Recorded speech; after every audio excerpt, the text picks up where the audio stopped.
യക്ഷിക്കഥകളിലെ കള്ളിയങ്കാട്, നീലിയുടെ സ്വന്തം കള്ളിയങ്കാട്. അതെ, കള്ളിയങ്കാടിനുള്ളിലൂടെയാണ് ആനയ്ക്കൽ മലയിലേക്കുള്ള ഞങ്ങളുടെ യാത്ര ആരംഭിച്ചത്. സാധാരണഗതിയിൽ വറ്റിക്കിടക്കേണ്ടിയിരുന്ന ഉറവകൾ അടുത്തിടെയായി നല്ല മഴ ലഭിക്കുന്നതിനാൽ ഉഷാറായി തന്നെ ഒഴുകിയിരുന്നു. അതുകൊണ്ട് തന്നെ കാതുകളെ മയക്കുന്നതും ഞങ്ങൾക്ക് ഉന്മേഷം നൽകുന്നതുമായ രീതിയിൽ വെള്ളമൊഴുകുന്ന ഒച്ച കേൾക്കാനായി. കരിമ്പനകൾ മാനം മുട്ട ഉയർന്നു നിന്നിരുന്നു. പണ്ടെപ്പോഴോ വായിച്ച നളിനകാന്തി എന്ന പുസ്തകത്തിലെ കാറ്റത്ത് മുടിയഴിച്ചാടുന്ന പനകൾ എന്ന വരി ഓർമ്മ വന്നു. ഉണങ്ങിക്കരിഞ്ഞ മരങ്ങളും ചെടികളും ചുട്ടുപഴുത്ത അന്തരീക്ഷവും പ്രതീക്ഷിച്ച സ്ഥാനത്ത് നല്ല പച്ച വിരിച്ചു നിൽക്കുന്ന ചെടികളെയാണ് കണ്ടത്. വള്ളിപ്പടർപ്പുകൾ കുടപോലെ പൊതിഞ്ഞിരുന്നു. അവ വകഞ്ഞു നീക്കിക്കൊണ്ടാണ് മുന്നോട്ട് ചുവടുകൾ വെച്ചത്. അന്തരീക്ഷവും അധികം ചൂടോ തണുപ്പോ ഒന്നും തന്നെ ഇല്ലാത്തതായിരുന്നു. മഴക്കാർ ഇടയ്ക്കിടെ വന്നുപോയി. പൂച്ചെടികളെല്ലാം തന്നെ പൂവിട്ടിരുന്നു. ലാൻഡാന എന്ന സസ്യം, അതായത് നമ്മുടെ അരിപ്പൂവ്, ധാരാളമായി കാണപ്പെട്ടു. ഇതൊരു അധിനിവേശ സസ്യമാണ്. കള്ളിയങ്കാട് നിറച്ചും മുൾച്ചെടികളാണ്. കയ്യിലും കാലിലും എല്ലാം തന്നെ മുള്ളുകൾ തറച്ചു കയറിക്കൊണ്ടേയിരുന്നു. അവയൊന്നും തന്നെ അപ്പോഴെടുത്തു നീക്കുവാനുള്ള സാവകാശമില്ലാത്തതിനാൽ നടന്നു നീങ്ങി. ആദ്യത്തെ നീരുറവ കണ്ടപ്പോൾ തന്നെ എന്തെന്നില്ലാത്ത സന്തോഷം അനുഭവപ്പെട്ടു. നല്ല തെളിഞ്ഞ വെള്ളം, എന്ത് രുചിയാണെന്നോ ഇത് കുടിക്കാനായി. കുപ്പികളിൽ വെള്ളം നിറച്ചു ശേഷം വിശാലമായ മുഖം കഴുകിക്കൊണ്ട് മുന്നോട്ട് നീങ്ങി. ഇടയ്ക്ക് നല്ല ക്ഷീണം അനുഭവപ്പെടുമ്പോഴോ അല്ലെങ്കിൽ മനസ്സ് കവരുന്ന കാഴ്ചകൾ കാണുമ്പോഴോ ഒക്കെ വിശ്രമിച്ചു. വിശ്രമവേളകളിൽ ഞങ്ങൾ കാടിനെക്കുറിച്ച് സംസാരിച്ചു കൊണ്ടേയിരുന്നു. ഒപ്പമുണ്ടായിരുന്ന 3 പേരുടെയും ആദ്യ ട്രെക്കായിരുന്നു ഇത്. ശക്തമായ കാറ്റ് വീശുന്നുണ്ടായിരുന്നു. കാറ്റിൽ ഈറ്റപ്പുല്ലിൻ്റെ അതിരൂക്ഷമായ ഗന്ധവും. വഴി നീളെ കാട്ടുപൂക്കൾ ഞങ്ങളെ വരവേറ്റു. വഴികാട്ടി എന്ന വണ്ണം ഒരൊച്ച് മന്ദം മന്ദം കാട്ടിലേക്ക് ഇഴഞ്ഞു നീങ്ങുന്നത് കണ്ടു.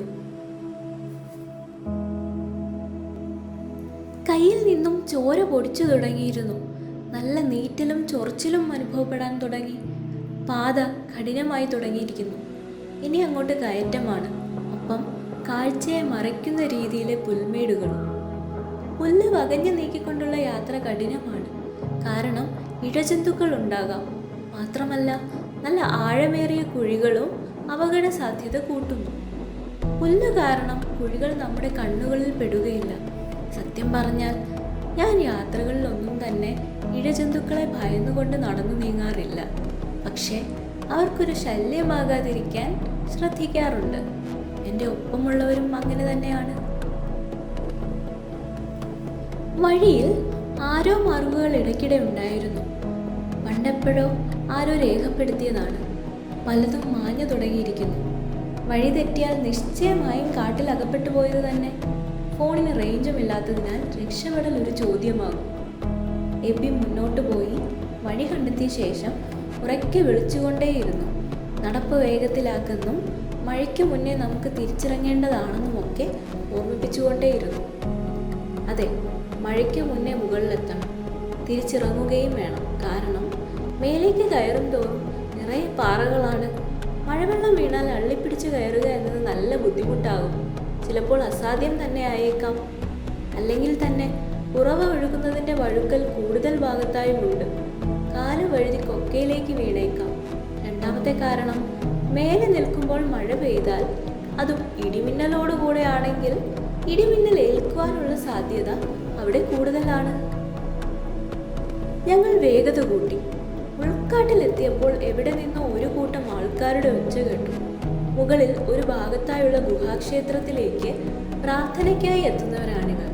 മറ്റൊരു വഴിയിലൂടെയാണ് ഇവർ ഈ ഭാഗത്തേക്ക് സഞ്ചരിക്കുന്നത്. ബുദ്ധ മൊണാസ്ട്രികളെ അനുസ്മരിപ്പിക്കുന്ന വിധത്തിൽ പാറ തുരന്നുണ്ടാക്കിയ ഒരു ക്ഷേത്രമാണിത്. അയ്യപ്പനും ഗണപതിയും മാടനുമാണ് പ്രതിഷ്ഠകൾ. മിക്കവാറും ഞായറാഴ്ചകളിൽ അവിടെ പ്രാർത്ഥനയ്ക്കായി ആളുകൾ എത്താറുണ്ടെന്നും അവർ പായസം ഉണ്ടാക്കാറുണ്ടെന്നും ഒക്കെ എബി പറഞ്ഞത് ഓർത്തു ഞാൻ. ഒരു വലിയ പാറ കണ്ടു. അതിൻ്റെ അകത്തു നിന്നുമായി വെള്ളം വീഴുന്നുണ്ടായിരുന്നു. വേനൽക്കാലത്ത് പോലും ഈ വെള്ളം വറ്റാറില്ല എന്ന് അറിയാൻ സാധിച്ചു. ഞങ്ങൾ മേലേക്ക് കയറിക്കൊണ്ടേയിരുന്നു. ഒരു പാറയിൽ വിശ്രമിക്കുന്ന സമയത്ത് താഴെ അമ്പലത്തിന്റെ അടുത്തായി ആൾക്കൂട്ടം എത്തിയത് കണ്ടു. അവരവിടെ ചോലയിൽ നിന്നും മറ്റും വെള്ളം ശേഖരിച്ച ശേഷം പാചകം ആരംഭിച്ചു. തലച്ചുമടായാണ് അവർ ഭക്ഷണ സാധനങ്ങൾ മേലേക്ക് എത്തിച്ചത്. വിശ്രമത്തിന് വിരാമം ഇട്ടുകൊണ്ട് ഞങ്ങൾ മേലേക്ക് കയറി. നല്ല പച്ച പുല്ലുകൾ നിറഞ്ഞ ശക്തമായ കാറ്റ് വീശുന്ന ഒരറ്റത്തെത്തി. വളർച്ച മുരടിച്ച ഫൈക്കസ് ഇനത്തിലെ വൃക്ഷങ്ങളെയും കള്ളിമുൾ ചെടികളെയും വെള്ളയും പർപ്പിളും കലർന്ന നിറത്തിലെ പൂക്കളെയും കണ്ടു. കുറച്ചധിക ദൂരം മുന്നോട്ട് പോയപ്പോൾ ഇനി മേലേക്ക് കയറാൻ വഴിയില്ല എന്ന യാഥാർത്ഥ്യം ഞങ്ങൾ ഉൾക്കൊള്ളേണ്ടതായി വന്നു. അതെ, ഞങ്ങൾക്ക് വഴി തെറ്റിയിരിക്കുന്നു.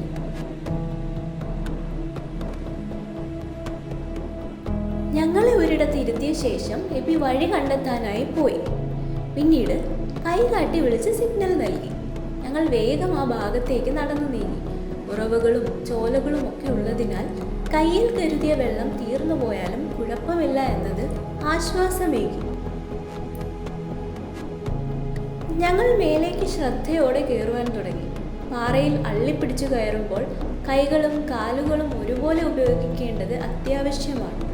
കയറുമ്പോൾ ഉള്ളതിനേക്കാളും ശ്രദ്ധിക്കേണ്ടത് താഴേക്കിറങ്ങുമ്പോഴാണ്. അങ്ങനെ മുകളിലെത്തി ചുറ്റിലുമുള്ള കാഴ്ചകൾ ആസ്വദിച്ചു. കാറ്റാടിപ്പാടം അകലെ ദൃശ്യമായി. മുകളിൽ എത്തിച്ചേരാൻ സാധിച്ചതിൻ്റെ സംതൃപ്തിയോടെ അല്പനേരത്തെ വിശ്രമത്തിന് ശേഷം താഴേക്കിറങ്ങുവാൻ തുടങ്ങി. ട്രെക്കിങ്ങുകളെ മറ്റു യാത്രകളിൽ നിന്നും വ്യത്യസ്തമാക്കുന്നത് യാത്രയിലുടനീളമുള്ള സഹനവും സഹകരണവും തന്നെയാണ്. ശരീരം തളരുമ്പോഴും മനസ്സാണ് മുന്നോട്ട് നയിക്കുക. ഒപ്പമുള്ള കരങ്ങൾ നമ്മളെ ചേർത്തു പിടിക്കും. താഴെ ക്ഷേത്രത്തിനടുത്തായി ആളുകൾ ഒത്തുകൂടിയിരുന്നു. അവരെല്ലാം ഒരു കുടുംബത്തിൽ നിന്നുള്ളവരാണ്, ബന്ധുക്കളാണ്.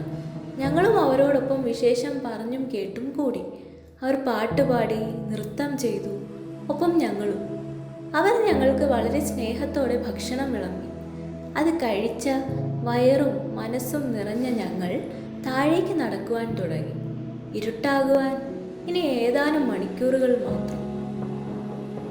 തിരിച്ചു പോകുന്ന വഴിയിൽ കണ്ട ചെറിയ വെള്ളച്ചാട്ടത്തിൽ കുളിച്ചു. ശേഷം ഉള്ളു തണുപ്പിച്ച ഒരു പിടി ഓർമ്മകളും കാഴ്ചകളും പാറയിൽ ഉരഞ്ഞും മുള്ളാൽ കീറിയതുമായ കുപ്പായങ്ങളുമായി ഒരു മടക്കയാത്ര.